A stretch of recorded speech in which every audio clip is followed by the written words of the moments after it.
நண்பர்களே, என்னடா கிளி காட்டுறான்னு நினைக்காதீங்க நண்பர்களே. இன்றைக்கி ஒரு மொட்டை மரம் அறுத்த நண்பர்களே.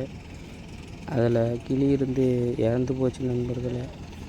அப்பையும் ஒரு கிளி உயிரோடு இருந்துச்சு நண்பர்களே. நாங்களும் தண்ணி கொடுத்து என்னென்னமோ முயற்சி பண்ணி பார்த்தோம், ஆனாலும் இறந்துருச்சு நண்பர்களே. தப்பு ஒன்றும் செய்யலையே, தொலைதர எண்ணலையே, கூடிழந்த கொஞ்சம் கிளி குப்பை குலானதென்ன,